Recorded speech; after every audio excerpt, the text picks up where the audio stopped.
My name is Josie Whittlesey, and I am the founder of Drama Club. The following episode of Ear Hustle contains language and content that may not be appropriate for all listeners. Discretion is advised.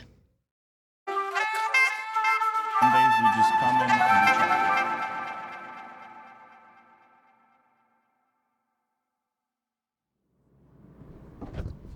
chat. Okay. I'm in Brooklyn, and it's, it's about 12:40, and it's February 14th, which means it's Valentine's Day. So yesterday, Earlonne and Amy and I went into Crossroads for the first time, and Crossroads is a juvenile detention center, and we are starting to work on a project about Drama Club, an improv class that's happening at Crossroads. There's been a long build-up to this project, maybe over a year, and yesterday was the first time we actually got to go into the facility. We finally got here. We're getting out. Now about to get out. So we drove up to it, and it looked from the outside, it definitely looked institutional, but it seemed almost more like a school. It was maybe 2 stories, 3 at the most. It took up maybe a quarter of a city block. And from the front, you couldn't really tell, unless you looked closely, that it was a detention place. But once you tried to go in, you realized exactly what it was. We're headed into the Crossroads Juvenile Hall. We had to go through these 2 doors. And I was reminded that working with teenagers is not easy. And I was thinking that I've spent a lot of time going into men's prisons. At San Quentin, I spend a lot of time in there with just incarcerated guys. I've worked with guys on death row. Earlonne and I have been to slightly higher security prisons. We've gone to the high security women's prisons. Fine. All of that I actually really enjoy. But these fucking teenagers, man, they intimidate me. This is the first time I've been not scared, but intimidated inside a facility. So I don't know what that says about this whole project. And I'm really curious if Earlonne had the same feeling. So he just came down, so I'm going to ask him. Earlonne, what do you have to say about yesterday? You know, it takes me back to when I was in juvenile hall. As far as like, you have the little young cats, they all trying to impress each other. Some are sagging with the pants down. I understand that mindset. Each individual wants to be hard. They wants to represent whatever projects, whatever. Everybody professing to be something they not. You know, everybody in here trying to be the hardest dude on the block, just trying to be this image that they got in their head of what a tough dude is supposed to be. That type of behavior and that type of attitude and that type of swagger has been going on since the inception of it. And it's just a trip, you know, because I'm seeing myself some 40 years later. You definitely saw yourself in some of those kids? Of course. I seen my younger self and I seen my younger homies. So what does that tell you that it hasn't changed in decades and decades? This is what's happening. This is the image that we all look up to, or we all feel that's important to us for us to survive in those type of situations, you know.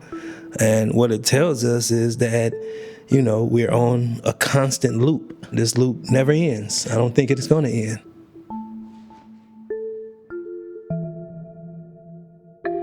I call it baby jail. I'm like, this is baby jail. It's whack. Like, who the hell wants to be in here? It's the same routine every day. It don't change. I can't say that my plan is just to keep robbing, but it's like, that's all I know. You could come to jail because it's easy, right? But to get out, it's hard. It's real hard to get out. This loop never ends. I don't think it is going to end.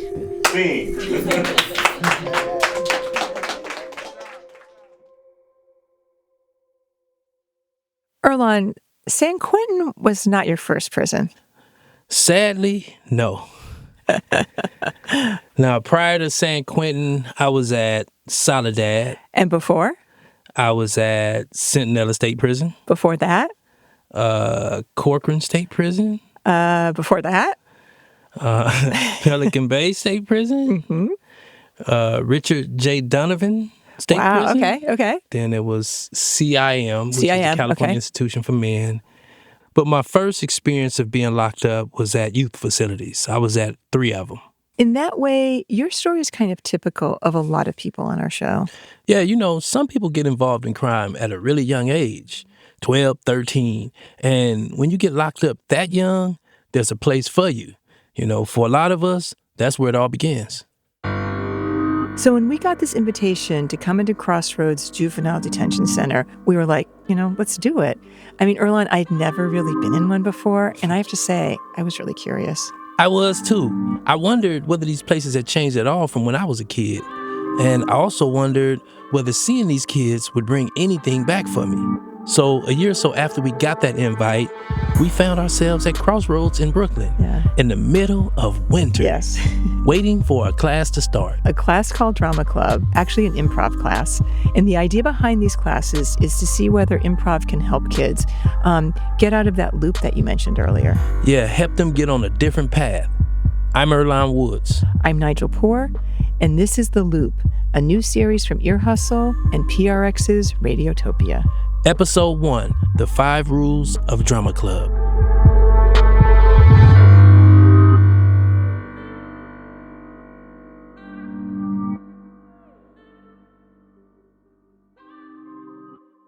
So now we're in what they're calling the library, which is painted very intense green. Fluorescent green? Fluorescent green, fluorescent yellow. And there's a bunch of plastic chairs, some tables. How heavy are the chairs? Oh, fuck me. What the hell? 100 pounds? Probably way more. They're called bricks. Tiny just told us that they're appropriately called bricks. We've got Josie and Caesar and Tiny are here. Bruce is with us, and we're just waiting for kids. On this day, you and I were at the Crossroads Juvenile Facility, and they had us locked in a room that they called a library. There were a few books in there. I just want to emphasize that we were locked in. Definitely locked in. We'll get back to that. But yeah, it was a pretty bare bones library. As you said, there were some books.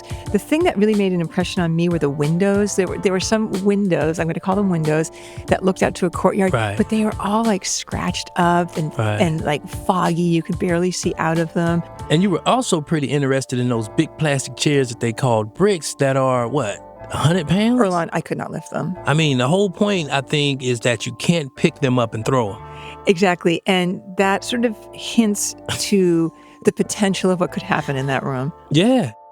We were there with people from a group called Drama Club, and they come into Crossroad once a week to teach an improv theater session. This was the first of what would be many visits. And from the start, there was one very clear takeaway. We were going to be doing a lot of waiting around in this place. Yes, because at Crossroads, nobody roams free. Kids are under escort, and those escorts are highly choreographed. So there's a lot of waiting for them to move from one area of the facility to another. If you're on a good day, it'll take you 5 minutes to have the kids moved where they need to be. On a bad day, it could take anywhere as much as like an hour and 10 minutes. Cesar Rosado is one of Drama Club's teachers. And what do you think we should know about today? Everything can happen. Murphy's Law. Anything that can happen will happen. It could be a great day. It could be, that's the thing, right? Those young men, I don't know who had a bad court day. I don't know who had a bad visit. I don't know if there was an incident in the hall today or earlier this week. All of those small things, they come into this room. Crossroads is a detention center for about 130 young people from 13 to 20 years old. And a lot of them are accused of doing some really serious crimes. And they're held here while their cases play out in the courts. Eventually, some of them will head up north, which means to one of the prisons upstate. A few years ago, a lot of these kids would have gone straight to Rikers Island.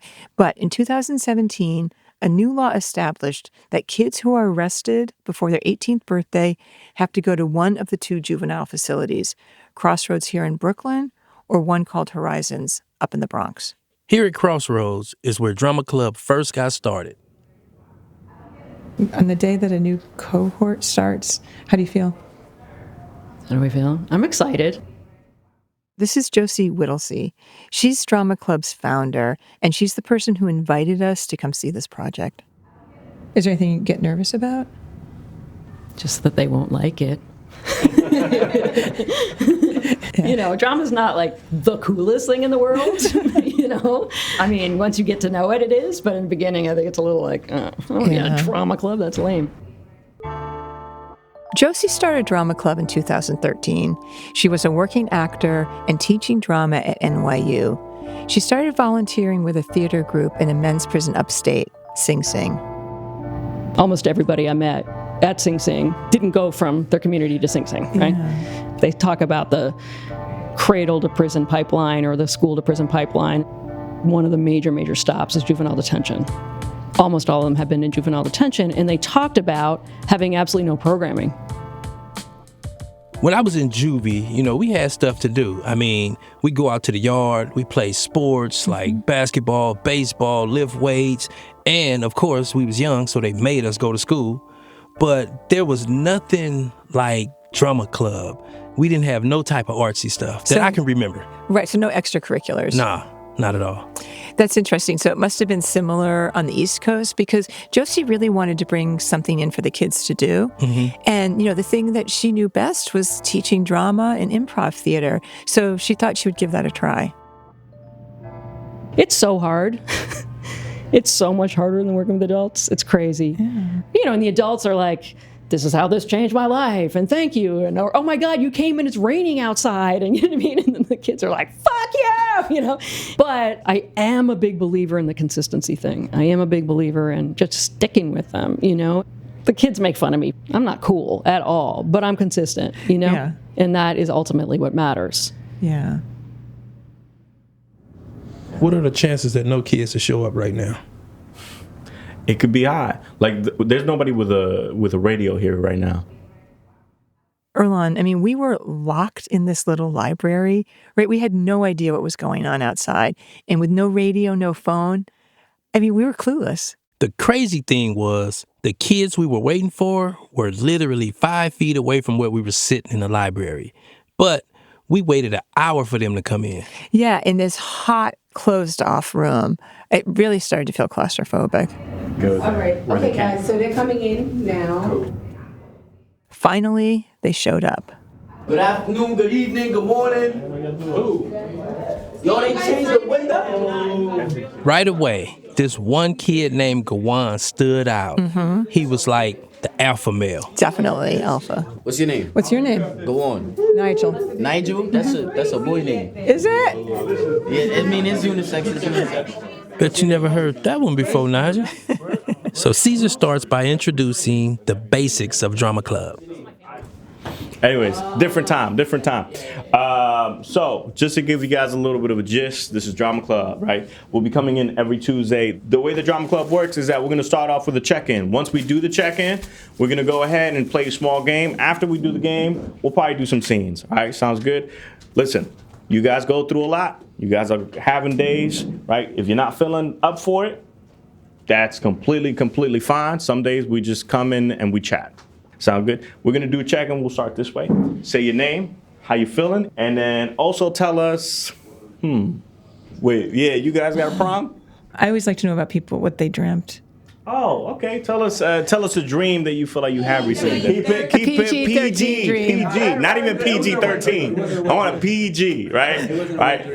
My name's Giovanni. I'm 19. And a dream I just had like yesterday, I had a dream I got up and walked to the bathroom. Like thought I was about to take a piss, but I was sleeping. Bro, when I have them dreams, it's all bad for me. I'm Earlonne, I'm 52, and I do have dreams, but I just can't remember one right now. Okay, I'm Nigel, I'm 60. I think the last dream I had that I remembered, I was walking through my house and I found a door that hadn't been there before, and I couldn't decide if I should open it or not. I'm Gawon, I'm 18, and I feel good.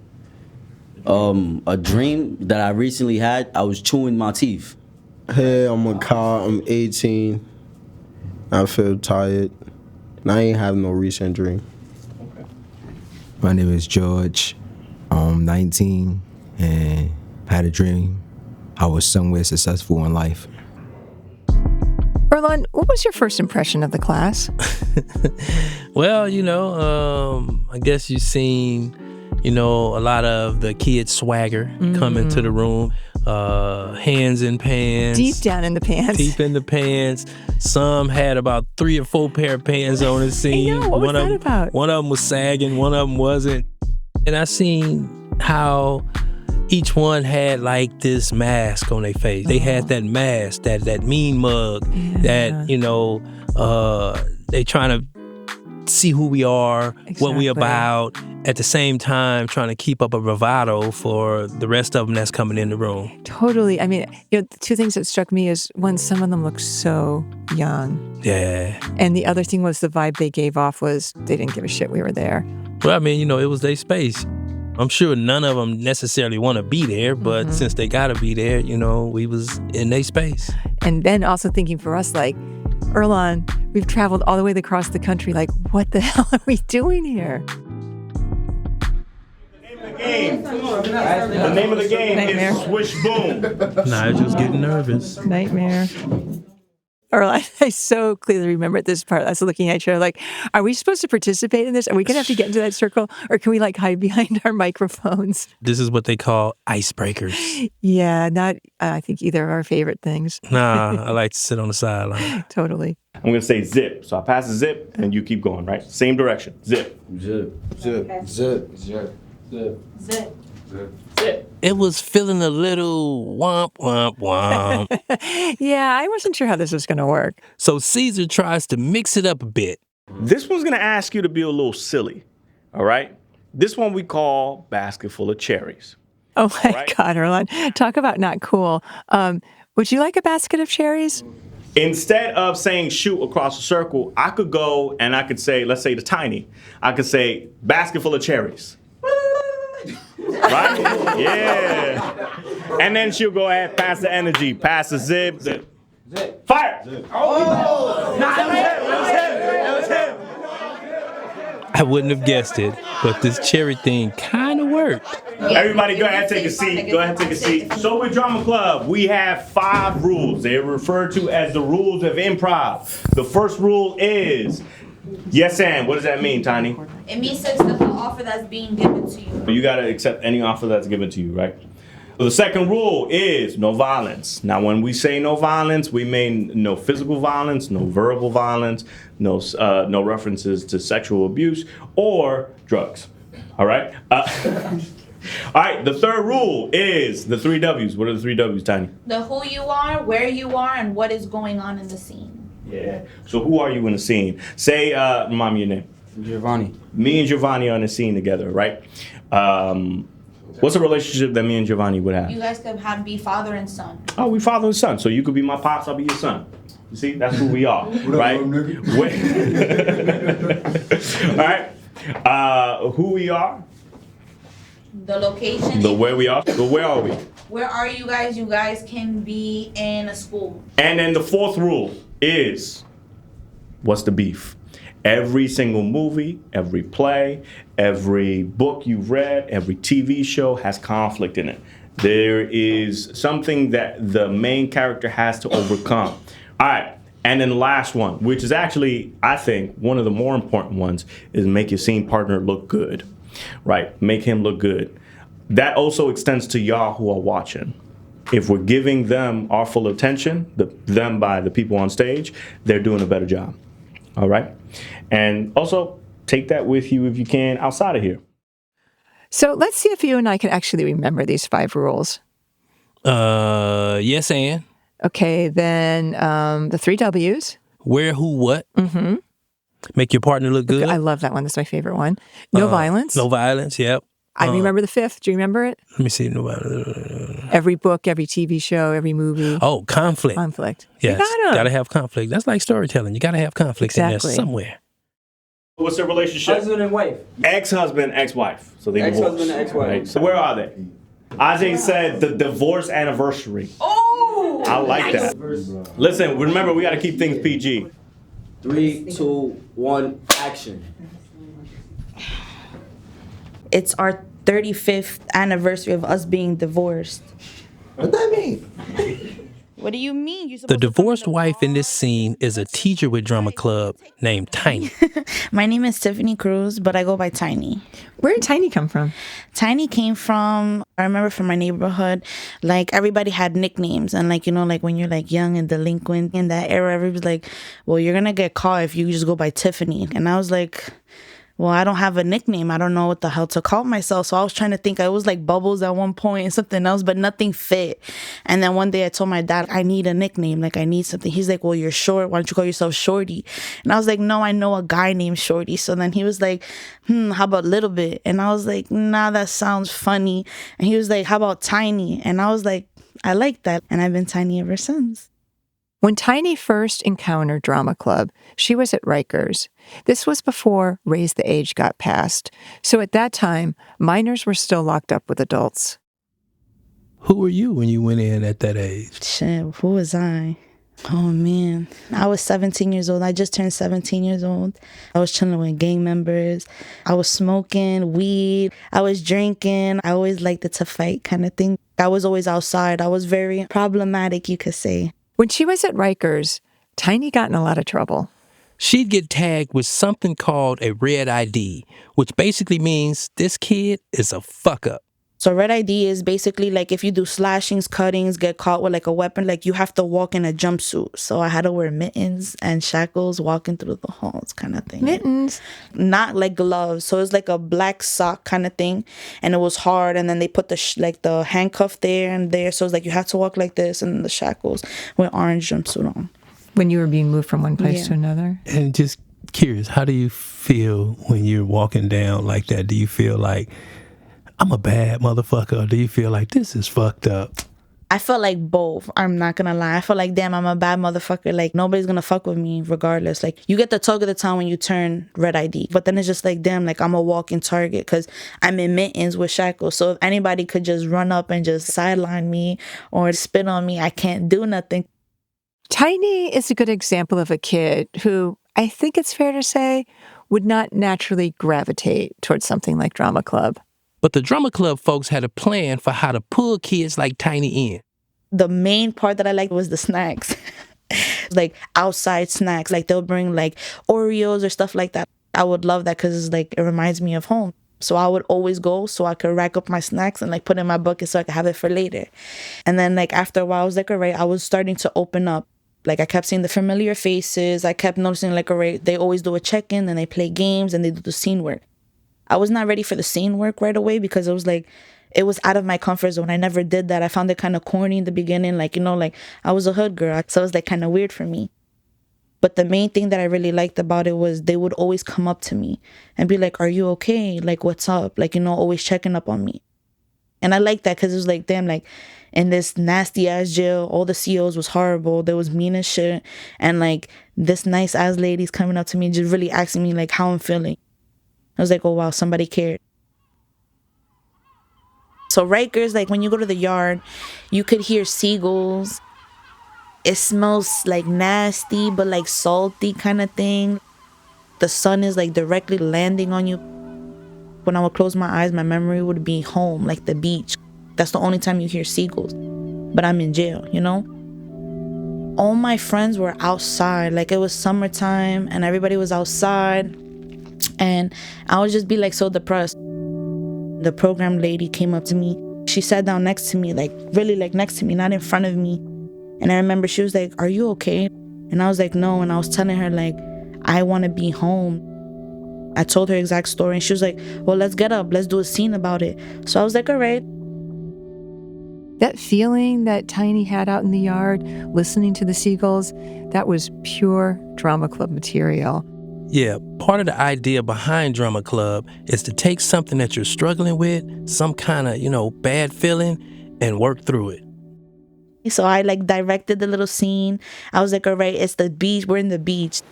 It's nighttime. You could feel the sun like touch your skin. You get like a little red on your cheeks. Like, you know, that like that nice temperature. And like the scene came out so perfect. Like I cried after and I was like, wow, like I could bring like what I want to come to life. And then that's when I was like, I want to do the program. Just wait. We're gonna see. We're gonna see. Keep saying we're gonna see, and it's just like the same thing. Like for these past 35 years, man, like it's crazy. I got you out of my life, and we still seeing It declined. It declined. So how we gonna? You got a gift card? Matter of fact, use your new wife's credit card. Take you out? She gonna kill me. Gonna do that. Nice. With improv, you could do anything, and there's like nobody could laugh at you. There's no right or wrong answer. Like I could be a cowgirl if I want to. Like nobody's gonna look at me weird. That's what I like. I was able to still have my kid self in this nasty ass jail. I was still able to be a kid, and that's what I like. Right. Just to give you guys a little bit of an idea of what Drama Club is, we're going to be having class like this every single Tuesday. It's going to be me and Tiny, right? And at the end of it, we do a show, right? Based on what we create here is everything that you guys make, right? It's completely your voice. And then once we do create a show, you guys perform it at the gym in front of some of the staff, from our staff from Drama Club, and we bring in whatever food that you like to eat. That's the big one. That's pretty much how Drama Club bring kids in at Crossroads. They offer them snacks in hopes that they get hooked on what Drama Club has to offer. But there's also another part of Drama Club, and that happens after Crossroads for any kid who gets released. Drama Club, we have programming in here and also outside. If you happen to go out at some point and you're out, you can go ahead and join Drama Club and be part of Drama Club outside. And it is paid. It's enough for you to put some money in your pocket, while you're going to school and you're doing what you got to do. All right? I'll see you guys next Tuesday, right? I hope that the majority of all decide to come. And thank you all. Appreciate you all. Before we left Crossroads for the day, we checked in with Caesar. Look, today's class we had maybe 12 of them. And then the heartbreaking part is that, like, next time you come in, you're like, oh, wait, why did we only get 7? Or like, oh, the others didn't want to come. And you're like, wait, but, you see them enjoy themselves. It's just, now they go back to their daily routine. And they have to deal with that joy living in this space. What I take from what Caesar is saying is that, transitions are really hard. First, you're here laughing and having fun, being a kid, and then you have to go back to that housing unit where really anything can happen. Life's hard there. It's unpredictable. I'm sure for some kids, it's too much. It's Monday the 18th. It's about 2:30. We just got to JFK. We're sitting here waiting for our luggage. 6 weeks later, we were back in New York City with our producer, Amy. And we're getting ready for our next visit with Drama Club. What are you thinking? How are you feeling? I'm just worried about getting enough time with kids. They all are in school every day till 2:30, and we're only here for 3 days, really. Yeah. So it's just a really short period. 3 days would be fine in any other project, but it's 3 days that are limited. Anytime you're working or volunteering in a juvenile facility, consistency trumps any and everything. That's the only way those walls fall. We heard it from Josie. Exactly. And we were coming like every 6 weeks. Well, actually every 6 weeks if we were lucky. Plus, we could only record kids who were over 18, which limited who we could talk to. And, kids come and go. They go home, they get transferred to another facility. And finally, this place was foreign to us. We didn't know the rules, the traditions.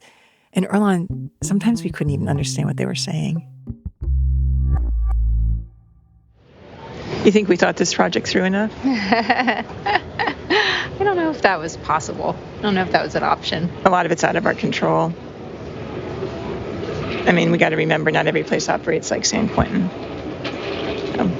So we're still waiting for our luggage. It's incredibly slow for some reason. I thought everything happened fast in New York, but not at JFK.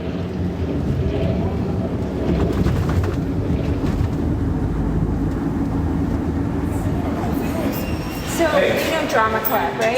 Drama Club is a program. Exactly. So we're documenting their program. We're a podcast called So let me, what is the name? On our next trip to Crossroads, we were introduced to this kid named Tommy. And Tommy was slender built, maybe 5'8". Yeah, maybe 5'8". Somewhere up in there. Long braids, tattoos on his neck. Yes. And definitely sagging. He also had really good eye contact. He was engaging. And he seemed really open, to wanting to talk. Yeah. So when you wake up in the morning and you open your eyes, what is the first thing that you see? A door, a locked door that I can't open. Got to knock on the door, have somebody come and open my door. That's the first thing I always see, is a door that's locked that I can't open. Your eyes go there immediately? Immediately. Just to see if I'm still here, When you see that, what kinds of feelings or images come into your head? All I can really say is, damn, jail. Well, it's just me. It's probably a messed up thought that makes you think about how you got here. It makes you replay a lot of stuff. And when you wake up and see that door, do you ever damn, I wish I woke up somewhere else? It depends. This is a blessing in disguise. There was a lot of stuff going on in the streets that I could have lost my life upon. There was a lot of stuff that I was doing that I really don't agree with today. Did a few years ago. Everything leading up to this was just me trying to survive and provide for the family that I had back home. My mom had me at 15, so we really close in age, really, really close in age. Let me just get that out there. 9 times out of 10, when a person or a street dude is outside doing whatever he do, you gonna run into a kid like me or a man like me or older than me, who's really out there doing it for his family. And that's when your survival arrest come in, because I'm not of age to get a job. Mm-hmm. I got a felony, so now they looking at me like, nigga, you not even reliable. You might fuck around and get locked up again next week, so can't get a job. Next best thing is the corner. That's not your best friend either, because them streets don't love you. I came into the building barely 115 pounds soaking wet. Now I'm calmly 150. Wow. Can I ask why you were in that state? I mean, poverty, kids that grow up in the slums. But, certain stuff is, how do I put it? Survival arrest. That's how I'm going to put it. I was surviving, and in the course of me surviving, I got arrested. Survival arrest. So, in actuality, you're healthier in here? Actuality, yeah. So I'm not stressed. I got food in my system. I got weight back. So the first time you came to jail or prison was a new environment for you. What did you figure out about yourself? What did you see about yourself? I'm very angry. Right? It'd be anger over the dumbest stuff, but it's just I'm angry. There's something walk past me the wrong way angry. It was bad. I had to really come back down. Do you remember the last time you cried about something instead of got angry? Oh, my friend got gunned down. It happens, streets. He was outside. He got gunned down. I'm in jail. I can't do nothing.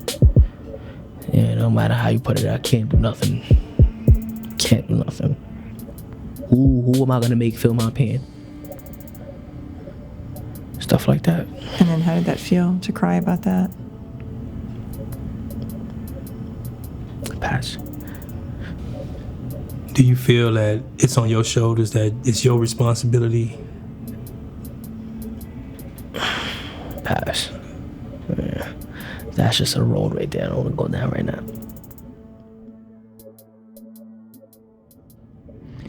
So, where in 5 years, if we, came to meet you in 5 years, where are you going to be?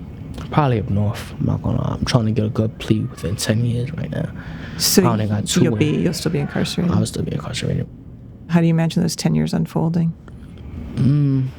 Well, a couple months ago, I'd have said probably a little rough. But recently, I'm not involved with anything no more. I'm neutral. Tommy's saying here that since arriving at Crossroads, he's neutral, meaning he's given up his gang affiliation. I had to step away from all that. I got somebody to get back home to, y'all. I got somebody to get back home to. I did enough. I gave you everything y'all wanted. done did more than you asked. Listening to him talk, see, he was way more wiser than I was when I was his age. You know, like he said he walked away from everything. It took me as an adult to do that. You know what I'm saying? Like I was still caught up in it, and that's what kept me in prison longer, because I was still, you know, fighting this gang shit and all that. So, you know, just listening to him, he's probably light years beyond me when I was that age. I appreciate that, but yeah, that gang shit is not cool though. That shit ain't. Nah, that shit keep you in prison. I don't know when I'm going home. I don't have a date. I don't know when the next time I'm gonna see daylight. Going up north is just like, I got my date. I'm gonna be good. Like, I could come home this day. Let's do this. Like, let's get it going. Like, let's get the ball rolling. He's, of course, talking about being in limbo. Yeah. You know, he hasn't got his sentence yet. You just stuck. You waiting around. Knowing, right? You don't know what's going on. You know, you got two options. One, it could be good. One, it could be all bad. And you just don't know. You in the middle. That's the world, you know, that they're in. And, you know, Drama Club is trying their best to meet them where they at. So are you going to be going to Drama Club or no? I'm definitely going to do it. So are we going to see you at 3:30? Definitely. I'll be there. Okay. So, why don't we start off with a check-in real quick? Go ahead, say... At 3:30, we showed up for Drama Club class. Hi, my name is Tiny. I'm feeling good today, and something that I would do on a good day, I'm not gonna lie, it might sound a little corny, but I would take a whole day nap. Like, that's a perfect day for me. My name is Nigel. I'm from California, and a good day I'd hang out with my 5-year-old grandson. Yeah. My name is Earlonne. I'm from California. I'm originally from Los Angeles. I live in Oakland. And every day I wake up is a good day. Tiny was there. You and I was there. But the one person we were hoping to see did not show up. Yep. That person was Tommy. We wouldn't find out for a while what had happened with Tommy, but Caesar's prediction was right. There were fewer kids here this time. 5 rules of improv. Do we remember what they are? Yeah. What are they? Who are you? Well, who, what, when, and where, and make your partner look good. One of the kids we met last time was there, Guan. Remember him, Earlonne? Yep. He was that kid that said I had a man's name. Mm-hmm. We saw Guan in a couple of Drama Club classes, and he was all in, front and center. What do you like about it? It's funny. I get to act out scenes that I would have never pictured in my mind. And are you learning stuff from it? Takeaways? Yeah, I'm learning even if it's corny, still say it, because you never know, it might be funny to somebody else. Mm-hmm. No matter what the situation is, always make your partner look good. Always have each other's backs. Oh. Support one another, and never doubt one another. That's what I take from that. Yeah, and that's what I took from support. And if they do something that's foolish, don't make them feel foolish. Yeah, don't make them feel foolish. People make mistakes. So, yeah, what would you be doing if you weren't here? If I wasn't here, I'd be rapping. Are you up for sampling for us? I mean, speak your piece, man. We not here to judge. We just here to hear you out. Cut. You can curse. You can do whatever you want to do. This is going on YouTube, right? Well, so people's gonna hate us, right? Potentially. Bitch, I'ma up with a walk, have him running, ducking from my knocks. Bitch, we the demons who really throw shots, so they'll duck from my pose when we blitz on that block. And I really troop it on feet. Have him cough for no blood when we meet, and these bullets go ball, give a fuck about the D's, but I'm bending right back, cause I'm told my G. And them niggas know how we bleed, trying to flicker whoever I see. That's it, and I get in the rest. Until I see my first paycheck off of rapping, I'm gonna keep doing what I do. No jobs? I had a job before. I was a janitor. Don't get me wrong, I feel like it's harder to actually work a job instead of getting it fast and easy, because you gotta wake up, you gotta actually mentally prepare yourself for your job and shit, but I feel like it's harder to work an actual job instead of just... Wait, so your plan is to just keep robbing? I mean, I can't say that my plan is just to keep robbing, but it's that's all I know. So I could get a job though, like a good paying job. I'll do that, but like after a while, I'm gonna quit and go back to doing what I do. I'm a product of my environment. I was raised around nothing but violence, so that's really all I know. Gwan's typical of a lot of kids in here, you know. I was one of them, you know. You go into the Crossroads or the juvenile halls, and usually when you get right back out, you back hanging out with the same people or the same circumstances or environment that got you in there in the first place. Yeah. You know, and I think that's why Drama Club also does their program outside of prison, because they want to, you know, they want to interrupt what's happening and try to keep those kids from going back. Trying to break that cycle, you know, that loop. Exactly. And Tiny's a good example of that, right? She started doing Drama Club at Rikers. When she got out, she worked with Drama Club, and now she's going back in as one of the teachers. After the break, that's where we're going, to Drama Club in Society. At the door. Yes. We'll be taking the L train. We'll be right back.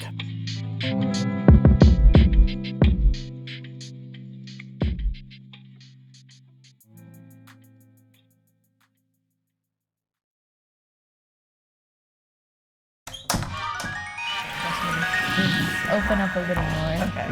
Just, you know. It's about 12:40, heading over to the door after our day at Crossroads. I'm actually really looking forward to this. I think it's going to be so much easier for many reasons, but one is we can get coffee before we go in, and I think hopefully we can talk more freely with the kids. The door is like a community center for young kids. It's in Manhattan. Yeah, it had like this totally 70s vibe to me, kind of like Free to Be You and Me. Remember that show? There were kids eating, there were kids like dancing, taking music classes, going to school. There's a lot of things going on. And this is where we got to meet Yaya. I'm Yaya, and I work at Drama Club. I've been working here since last year, March. Like we said earlier, when kids are released from Crossroads, some of them get paid to do Drama Club on the outside. And Yaya was one of those kids.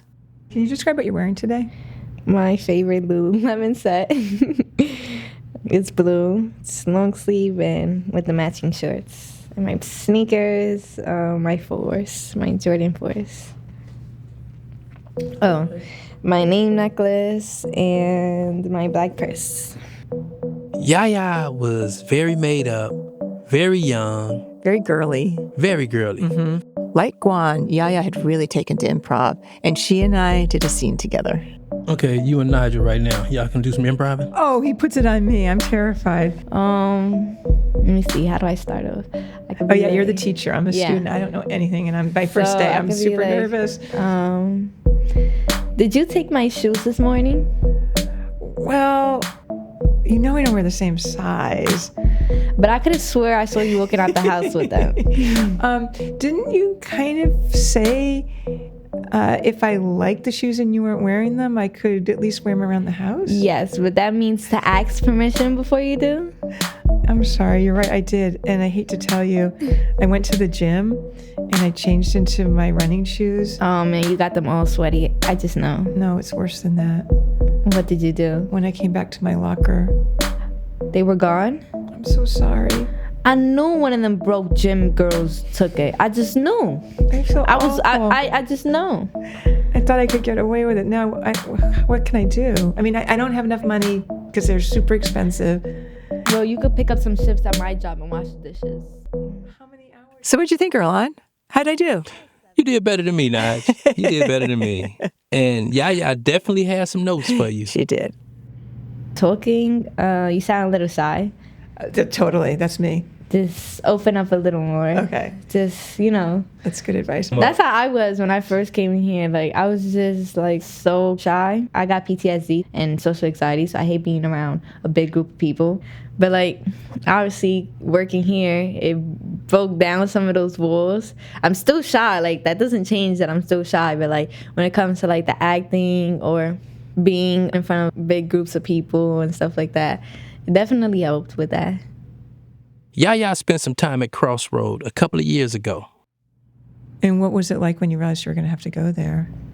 I was mad because I hate being told what to do. Like when I could shower, when I could sleep, when I could. Yeah. And it's like I might be little, but I eat a lot. I'm surprised I'm not 300 pounds by now. So them 3 little meals that they had us, it wasn't even about that. It's not the same. Like I have to eat what's there, and if not, I just starve. And were you scared to have to go there? Not really, because my sister wasn't there. Oh, what was that like? It was okay. We had got into some arguments, but it was good. Was it like pecking order arguments? Like who's running? Like I'll take too long in the shower. She'd be like, "Hurry up! I want to get on the phone." Like stuff like that. How long was your sister there for? She's been there already for 1.5 years. And what kind of contact do you keep with her? I go see her every weekend, and she calls every day.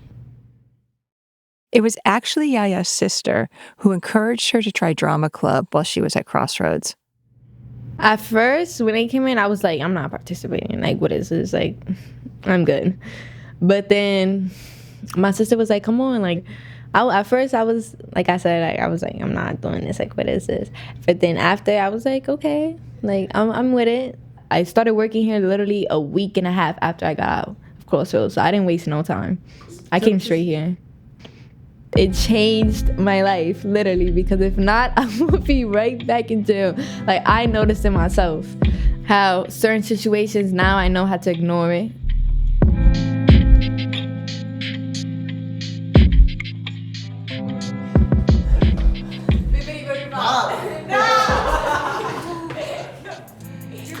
Earlonne, it was really cool to see how engaged the kids were with Drama Club outside of Crossroads, at this outside, facility. No, definitely. Because I think a lot of these kids, if they weren't here, they'd be out on the streets getting involved in stuff that's going to get them in trouble.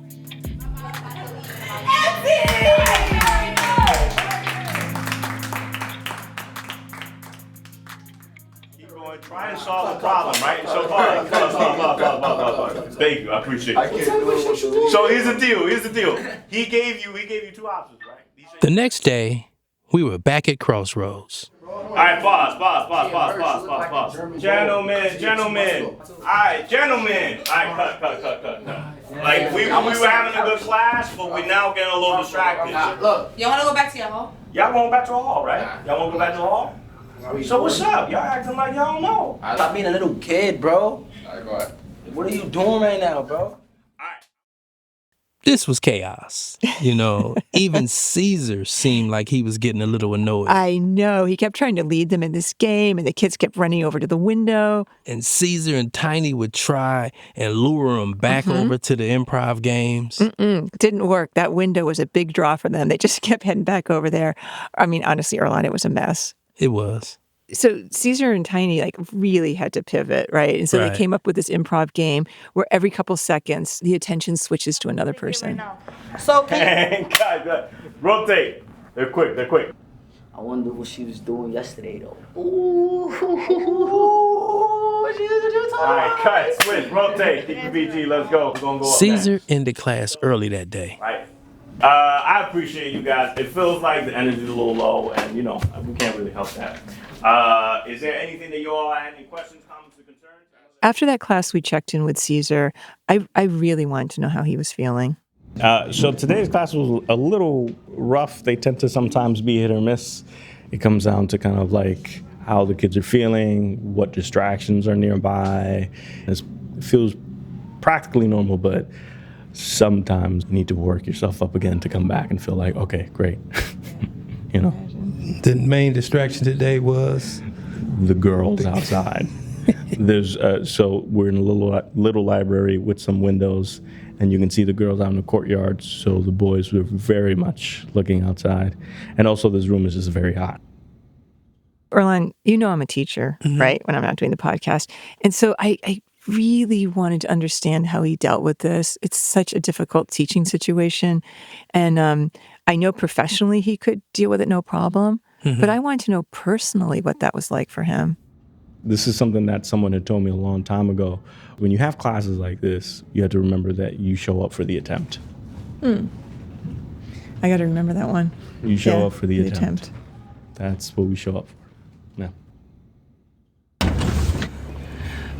I was so fucking tired. You was tired? I like adults. I don't know. Today was really demoralizing to me. I think today was just one of them days of every day is not sunny and shine. You know, you got a lot of people coming from court, a lot of people not going to court, a lot of people going through all kind of emotions. So when we get there, it's not just going to always be sunny days. No, I totally get that. It's just, I don't know how we'd make a story with that. That drama club meeting was, to me, hell. I don't know how Caesar kept his temper. Bless him. On our next visit, we wanted to talk to both Caesar and Josie. Yeah, and Josie, remember, is the drama club founder. Yeah, we wanted to meet them outside Crossroads. You know, like away from all the kids, the craziness, and the distractions. How the hell do you have the energy and the fortitude to keep doing it? Because it is crushing. Yeah. This is a very dark job. I'm from a neighborhood, it's called 183rd, and Creston is in the Bronx. And the neighborhood that I am from is the neighborhood that a lot of the kids that I teach are from. So for me, the one thing that I always felt was a duty to come back home. There was multiple times in my life where I probably would have been in a horrible, horrible situation and either ended up dead or in jail. And I remember when I was 18, all of my friends, we all kind of celebrated it, kind of like, we joked around, like, we made it, we alive, you know? But I remember my friends who didn't make it or got locked up, it was just one moment. That was it. It was just like a 30-second moment that suddenly shifted everything. Have you ran across any of your students from Crossroads? On the train. On the train? How is it? I was with my cousin who's like my age, and we were on 125th Street. We were going up to the Bronx on a 2 train, and I'm there, and then like this group of kids, they come in, and one of them has a bottle of Patron, sipping it on the platform of the 2 train on 125th Street. And me and my cousin like, I don't know what's going to happen. It's going to be interesting. And then all you hear is one of them go like, hey, yo. I was like, damn. About to be some bullshit. He's like, hey, yo, mister, you told me in Rikers. And I look up at him, I'm like, hey, man, what's up? How you doing? Right? So we start talking, right? And then him and his boys, they come up, and he was like, yeah, man, this guy, he told me in Rikers, and all the stuff that he told me, like, I'm trying to do better. I'm like, yeah, man. And then his friend was like, yeah, but he ain't gonna do better because I'm a bad influence. And I was like, well, you know, I think you got the potential to follow him too. He was like, nah, man, you want some Patron? I was like, nah, I'm good, man. You guys have a good night. He was accountable. Yeah. He was very transparent.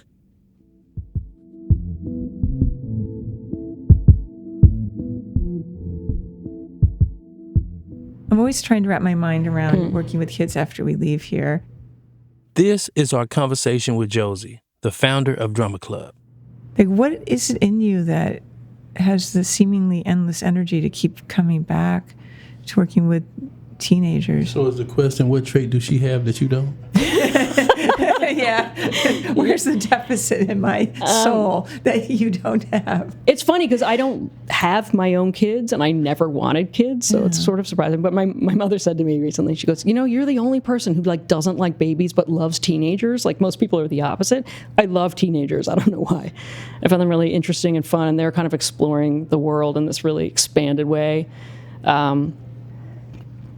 The kids that stick with you are like, those stories are so overwhelming, and like, you just fall deeply in love with some of these kids. And action. It's fun watching a kind of a kid come in, sort of shut down. That's not the fun part, but they're sort of shut down, or whatever they're dealing with their day, and coming into a room and just being asked to be pretty silly.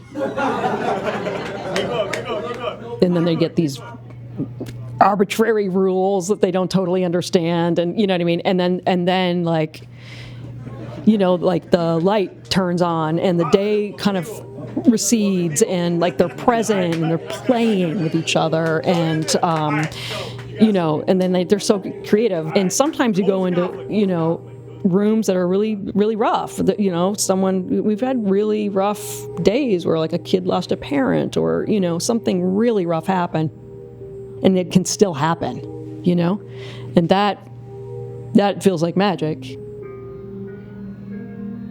And that's how we measure success.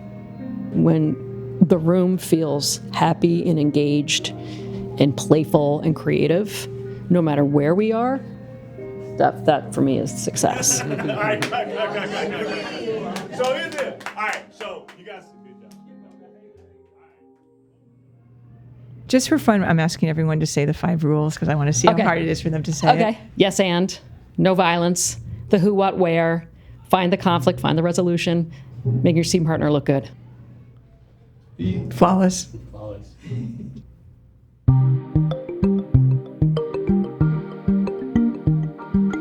So, we've learned the 5 rules of improv. Now we got to learn the rules of Crossroads. And along the way, probably break a few of them too. The real rules or the unwritten rules? To be revealed. Coming up next time on The Loop. Because of the fact that Ear Hustle and Drama Club are together, it was the kind of thing of like, your choices by association become our choices. And that's not a choice that we would have made.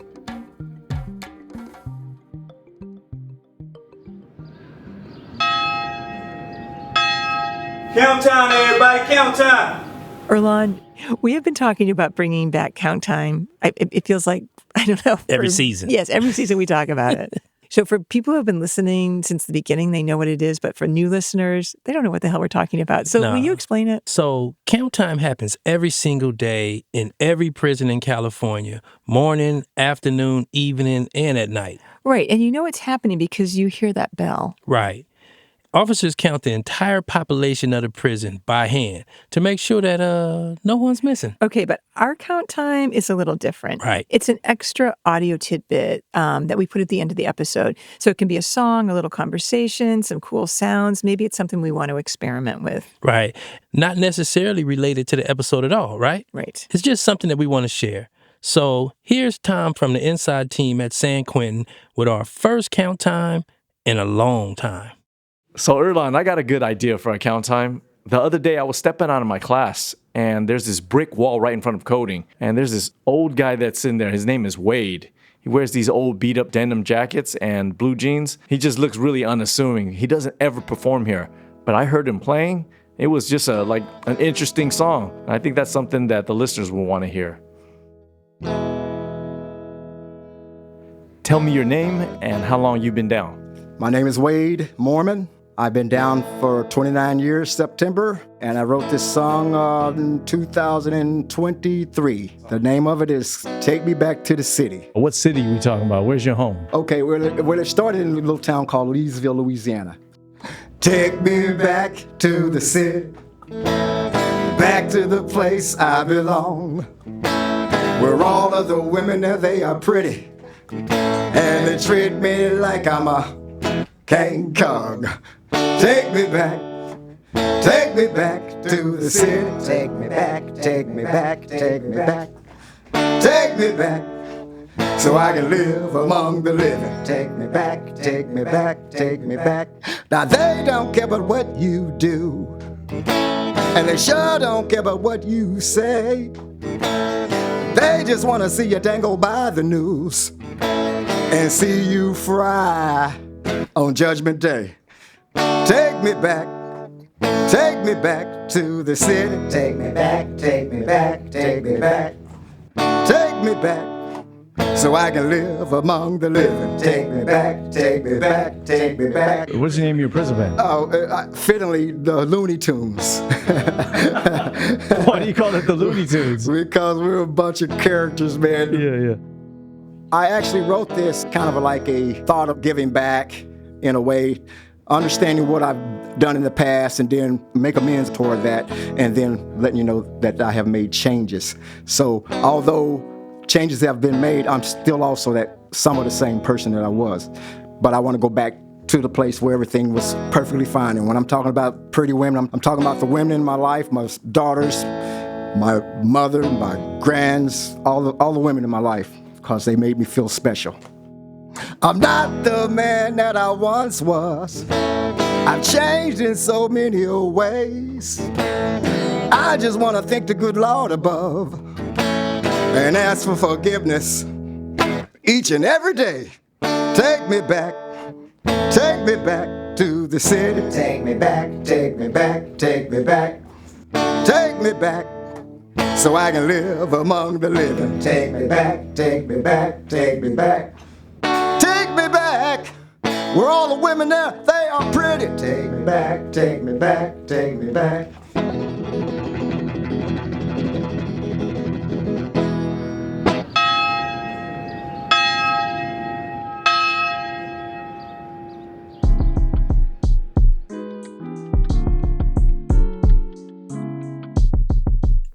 Ear Hustle would like to thank Adam Brown at the Silberman School of Social Work at Hunter College, the City University of New York, and Joanne Smith Darden and Heather McCauley at Michigan State University's School of Social Work for bringing us into this project and for all of their advocacy and support along the way. Big thanks to the Drama Club team, including Josie Whittlesey, Cesar Rosado, Tiffany Tiny Cruz, Abby Pierce, Sophie Jones, and Ashley Adams. And thanks to Nancy Ginsberg, Aylese Kanze, and Commissioner Danhauser at New York City's Administration for Children's Services for saying yes to this project. As always, thank you to the administrations at San Quentin Rehabilitation Center, the California Institution for Women, and at the Central California Women's Facility for their ongoing support of our work. Music for this episode is by Darrell Sadiq Davis, David Jossie, Antoine Williams, Bruce Wallace, Wade Morman, and me. For full credits and more information about this episode, check out our show notes on Ear Hustle's website, earhustlesq.com. Ear Hustle receives support from the Just Trust, building a smaller, more humane engine of justice and safety across the country. You can find us on social media, Instagram, Facebook, YouTube, TikTok, and Blue Sky. And if you're not already, follow and review Ear Hustle on any of your favorite podcast app, including Apple Podcasts, Spotify, and iHeartRadio. Ear Hustle is a proud member of Radiotopia from PRX, a network of independent, creator-owned, listener-supported podcasts. Discover audio with vision at radiotopia.fm. I'm Nigel Poor. I'm Earlonne Woods. Thanks for listening.